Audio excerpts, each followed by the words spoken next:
Hi friends, வாங்க இன்றைக்கி நம்ம பலகாரக்கூட சேனலில் இன்றைக்கி என்ன செய்ய போகிறோம் அப்படின்னா ஒரு ஈஸியான பர்ஃபி தான் செய்ய போகிறோம்.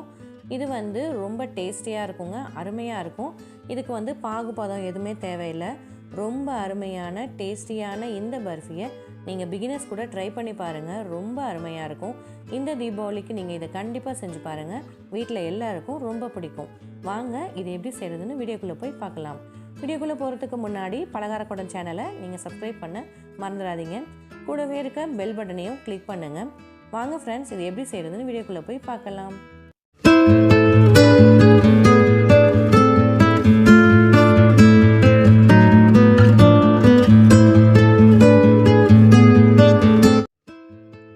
இப்போ இது செய்கிறதுக்காக 3/4 கப் அளவுக்கு கோதுமை ரவை எடுத்துக்கோங்க.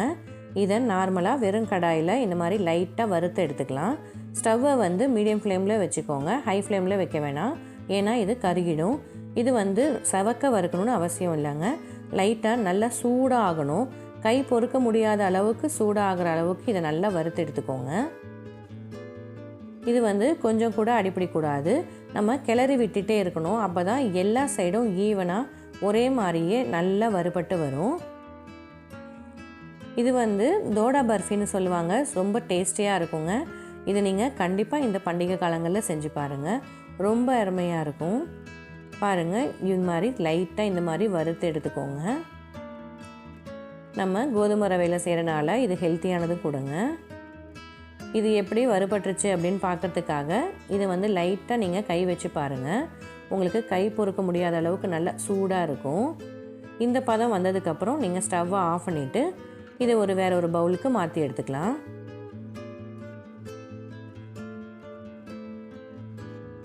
இது நீங்கள் நார்மல் ரவையில் கூட செய்யலாம், ஆனால் நீங்கள் கோதுமை ரவையில் செய்யும்போது அதோட டேஸ்ட்டு சூப்பராக இருக்குங்க, ஹெல்த்தியானதும் கூட. இப்போ இந்த மாதிரி நல்லா வறுத்து எடுத்தாச்சு. இதுக்கப்புறம் இதுக்கு தேவையான அளவுக்கு நான் இன்றைக்கி 3/4 கப் அளவுக்கு ரவை எடுத்திருக்கேன்ல, இதுக்கு தேவையான அளவு 1 லிட்டர் அளவுக்கு நீங்கள் பால் எடுத்துக்கோங்க. நல்லா திக்கான பாலாக பார்த்து எடுத்துக்கோங்க, அப்போ தான் உங்களுக்கு நல்லா க்ரீமியாக சூப்பராக இருக்குங்க. இது இப்போ நான் 3/4 கப் அளவுக்கு கோதுமை ரவை எடுத்திருக்கேன், அதுக்கு 1 லிட்டர் அளவுக்கு நீங்கள் பால் எடுத்துக்கோங்க. இதுதான் கரெக்டான அளவாக இருக்கும். இது கரெக்டாக உங்களுக்கு ரவை வெந்து வர பதமும் உங்களுக்கு கரெக்டாக வரும். இப்போ இதில் நம்ம வறுத்து வச்சுருந்த ரவையை சேர்த்துக்கோங்க. இப்போ இது கட்டிப்படாமல் ஒரு கரண்டி வச்சு நல்லா கிளறி விட்டுட்டே இருங்க. ஸ்டவ்வை மீடியம் ஃப்ளேமில் வச்சுக்கோங்க. இது ஸ்டவ்வை மீடியம் ஃப்ளேமில் வச்சுட்டு இதை நல்லா வேகிற வரைக்கும், அதாவது பால் நல்லா சுண்டி வர வரைக்கும் இதை நல்லா கிளறி விட்டுட்டே இருங்க. இப்போ நான் சொன்ன அளவில் ரவையும் பாலும் சேர்த்துருந்தீங்க அப்படின்னா உங்களுக்கு கரெக்டாக சுண்டி வரும்போது நல்லா வெந்து வந்திருக்கும். இப்போ பாருங்கள், ஓரளவுக்கு நல்லா சுண்டி வந்திருக்கு பாருங்கள். இது இன்னும் நல்லா சுண்டி வரணும். இப்போ பால் நல்லா வற்றி வரதுக்குள்ளே இப்போ நம்ம இந்த சைடு ஒரு சின்ன கிண்ணம் எடுத்துக்கோங்க. அதில் 1/4 கப் அளவுக்கு நீங்கள் கொக்கோ பவுடர் எடுத்துக்கோங்க. நீங்கள் எந்த கப்பில் அல்ல எந்த டம்ளரில் நீங்கள் ரவை அளந்தீங்களோ அதே டம்ளர்லேயே நீங்கள் 1/4 கப் அளவுக்கு கொக்கோ பவுடர் எடுத்துக்கோங்க. இப்போ இது கூட ஒரு 1/4 டீஸ்பூன் அளவுக்கு ரெட் ஃபுட் கலர் எடுத்துக்கோங்க. நான் இன்றைக்கி ரெட் கலரில் இருக்கிற கேசரி பவுடர் தான் எடுத்திருக்கேன். இது நல்லா இதோட சேர்க்கும்போது நல்ல கலராக இருக்கும். இப்போ இதில் 3/4 கப் அளவுக்கு பால் சேர்த்து இதை நல்லா கட்டி இல்லாமல் கரைச்சிக்கோங்க. இப்போ இதை நல்லா மிக்ஸ் பண்ணிக்கோங்க, கொஞ்சம் கூட கட்டி இருக்கக்கூடாது. இப்போ நம்ம இது நல்லா மிக்ஸ் பண்ணி எடுத்தாச்சு. இப்போ இது ஒரு ஓரமாக இருக்கட்டும். இப்போ பாருங்கள், நல்லா பால் சுண்டி வந்துருச்சு, ரவையும் நல்லா வெந்து வந்திருக்கு பாருங்கள். நீங்கள் கையில் எடுத்து நசுக்கி பார்த்தீங்க அப்படின்னா உங்களுக்கே தெரியும் ரவை நல்லா வெந்து வந்திருக்கும். இப்போ ஸ்டவ்வை லோ ஃப்ளேமில் வச்சுக்கோங்க. இப்போ இந்த ஸ்டேஜில் நீங்கள் தயிர் 1 ஸ்பூன் அளவுக்கு சேர்த்துக்கோங்க. நீங்கள் நார்மலாக கெட்டியான தயிராக எடுத்து 1 ஸ்பூன் அளவுக்கு சேர்த்துக்கோங்க. நீங்கள் பால் நல்லா சுண்டுறதுக்கு முன்னாடியே தயிர் சேர்த்துட்டீங்க அப்படின்னா கொஞ்சம் திரியாக ஆன மாதிரி ஆகிடும். அப்பயும் பிரச்சனை கிடையாதுங்க, நீங்கள் பயப்பட வேணாம். நீங்கள் அதையும் நல்லா சுண்ட காய்ச்சும் போது உங்களுக்கு அது சரியாயிடும். இப்போ இந்த அளவுக்கு நல்லா திக்கானதுக்கப்புறம் தயிர் சேர்த்துக்கோங்க. இது கரெக்டான பதமாகவும் இருக்கும் உங்களுக்கு. இதில் 1 ஸ்பூன் அளவுக்கு திக்கான தயிர் சேர்த்துக்கோங்க. இது கூடவே 1 ஸ்பூன் அளவுக்கு நெய்யும் சேர்த்துக்கோங்க. இப்போ இது ரெண்டையும் நல்லா மிக்ஸ் பண்ணி விடுங்க. உங்களுக்கு தயிரும் நெய்யும் இதில் நல்லா மிக்ஸ் ஆகணும். நல்லா கரண்டியை வச்சு நல்லா கிளறி விட்டுட்டே இருங்க.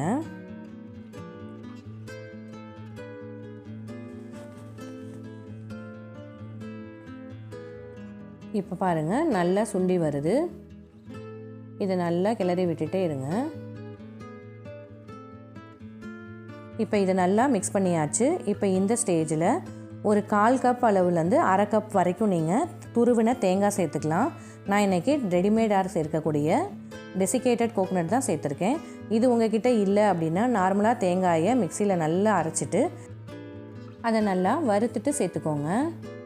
அப்படி உங்ககிட்ட தேங்காய் இந்த மாதிரி டெசிகேட்டட் கோகோனட் கிடச்சிச்சின்னா நீங்கள் அது கூட சேர்த்துக்கலாம். இதுக்கு 1 கப் அளவுக்கு சுகர் சேர்த்துக்கோங்க.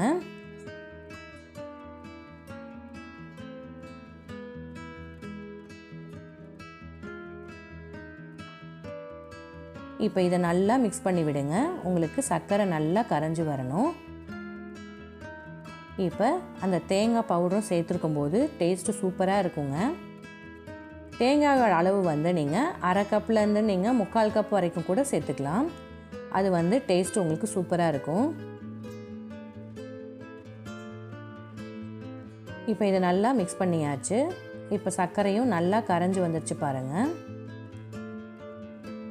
இப்போ இது நல்லா சுண்டி வந்ததுக்கப்புறமா இந்த ஸ்டேஜில் நீங்கள் ஒரு 2 ஸ்பூன் அளவுக்கு நெய் விட்டுக்கோங்க. அது அப்பப்போ நீங்கள் கிளறும்போது ஒவ்வொரு ஸ்பூன் அளவுக்கு நீங்கள் சேர்த்துக்கோங்க. மொத்தமாக இதுக்கு வந்து 1/4 கப் அளவுக்கு நெய் உங்களுக்கு தேவைப்படும். இதை நல்லா இந்த மாதிரி கிளறி விட்டுட்டே இருங்க. இப்போ இதில் வந்து இன்னும் ரிச்சான டேஸ்ட் கொடுக்கறதுக்காக ஒரு 1/4 கப் அளவுக்கு ஃப்ரெஷ் க்ரீம் சேர்த்துக்கோங்க. இது ஆப்ஷனல் தான், நீங்கள் விருப்பப்பட்டால் இதில் சேர்த்துக்கலாம். இது வந்து கடையில் வாங்கினா ஃப்ரெஷ் க்ரீம் தான். அப்படி உங்ககிட்ட வீட்டில் நீங்கள் பாலாடை எடுத்து வச்சு சேர்த்துருந்தீங்கன்னா அதில் 1/4 கப் அளவுக்கு சேர்த்துக்கோங்க. இதோட டேஸ்ட்டு சூப்பராக இருக்குங்க. இதையும் நல்லா மிக்ஸ் பண்ணி கலக்கி விட்டுக்கோங்க. இது நல்லா சுண்டி வரணுங்க.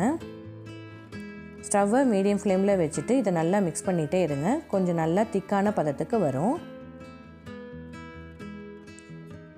இந்த ஃப்ரெஷ்ஷான க்ரீம் வந்து உங்களுக்கு ஆப்ஷனல் தான். இது சேர்த்திங்கன்னா உங்களுக்கு டேஸ்ட்டு ரிச்சாக இருக்கும். இப்போ பாருங்கள் நல்லா ஓரளவுக்கு திக்காகி வந்திருக்கு பாருங்கள். இந்த ஸ்டேஜில் நம்ம கரைச்சி வச்சுருந்தோம்ல அந்த கொக்கோ பவுடர் மிக்ஸை இதில் சேர்த்துக்கோங்க. அவ்வளோதான். இப்போ இதுக்கப்புறமா நம்ம நெய் விட்டு இதை நல்லா கிளறி எடுக்கணும். இது நல்லா அல்வா பதத்துக்கு சுண்டி வரணும். அந்த பதம் வர வரைக்கும் இதை நல்லா கிளறி எடுத்துக்கோங்க. இது பார்க்கும்போது தாங்க ஒவ்வொருவராக சேர்க்கும்போது உங்களுக்கு லேட்டாக ரொம்ப பெரிய ப்ராசஸிங்காக தெரியும். ஆனால் ரொம்ப ஈஸியான ப்ராசஸிங் தாங்க இது. இந்த ஸ்வீட்டு ஈஸியாகவும் செஞ்சதெல்லாம் ரொம்ப டேஸ்டியாகவும் இருக்குங்க. இதை நல்லா இந்த மாதிரி மிக்ஸ் பண்ணிகிட்டே இருங்க. நல்லா திக்காயிட்டு வரணும். உங்களுக்கு கையில் தெளிக்கிற மாதிரி இருந்தால் பிகினஸாக இருந்தீங்கன்னா இது வந்து ஒரு மூடி போட்டு அப்பப்போ லோ ஃப்ளேமில் வச்சுட்டு நீங்கள் கிளறி விட்டுக்கோங்க. இது ஓரளவுக்கு திக்காகிற வரைக்கும் தான் உங்களுக்கு கையில் தெளிக்கிற மாதிரி இருக்கும்.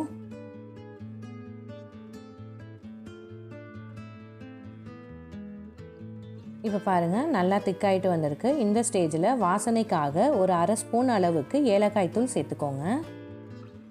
இப்போ இது கூடவே நீங்கள் விருப்பப்பட்ட நட்ஸ் இதில் சேர்த்துக்கலாம். நான் இன்றைக்கி முந்திரி பருப்பு இதில் கொஞ்சமாக கட் பண்ணிவிட்டு இப்படி சேர்த்துருக்கேன்.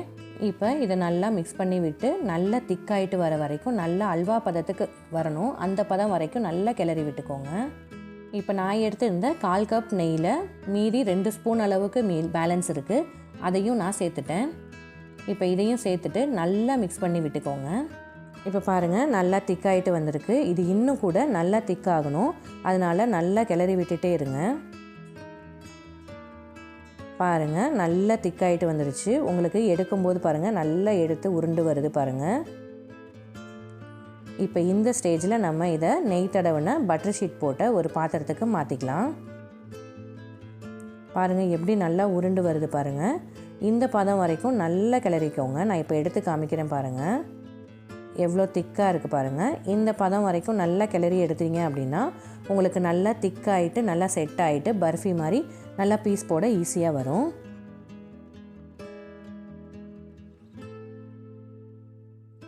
இப்போ இதை நம்ம பட்டர் தடவின ஒரு ட்ரேக்கு மாற்றிக்கலாம். இப்போ பாருங்கள், இந்த மாதிரி பட்டர் ஷீட் போட்டு வச்சுருக்கேன். அப்போ தான் உங்களுக்கு ஈஸியாக ஒட்டாமல் வரும். அதில் இதை நம்ம சேர்த்துக்கலாம். இதை அப்படியே நம்ம பரப்பி விட்டுருங்க. நல்லா ஈவனாக எல்லா சைடும் படுற மாதிரி நல்லா பரப்பி விட்டுக்கோங்க. இப்போ இது மேலே ஆப்ஷனல் தான், உங்களுக்கு விருப்பப்பட்ட நட்ஸை இந்த மாதிரி கட் பண்ணிவிட்டு தூவி விடுங்க. டேஸ்ட்டு சூப்பராக இருக்குங்க. இது நம்ம சாப்பிடும்போது வாயில் கடிப்படும் போது அருமையாக இருக்கும். நான் இன்றைக்கி பாதாமும் முந்திரியும் இந்த மாதிரி கட் பண்ணி சேர்த்துருக்கேன்.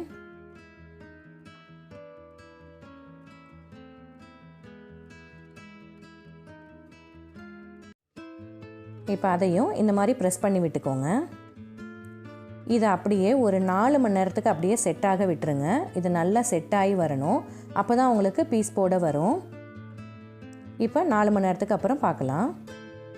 இப்போ பாருங்கள், 4 மணி நேரத்துக்கு அப்புறம் நல்லா செட்டாகி வந்திருக்கு பாருங்கள்.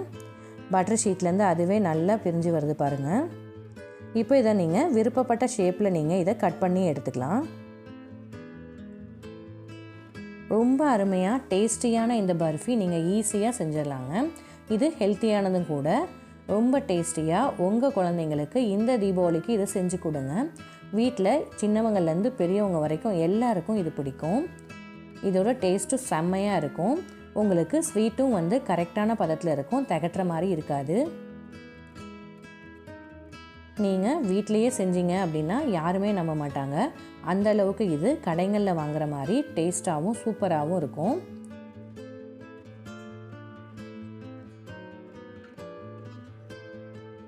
இப்போ நான் ஒன்று பிச்சு காமிக்கிறேன் பாருங்கள். எவ்வளோ சாஃப்டாக இருக்குது பாருங்கள்.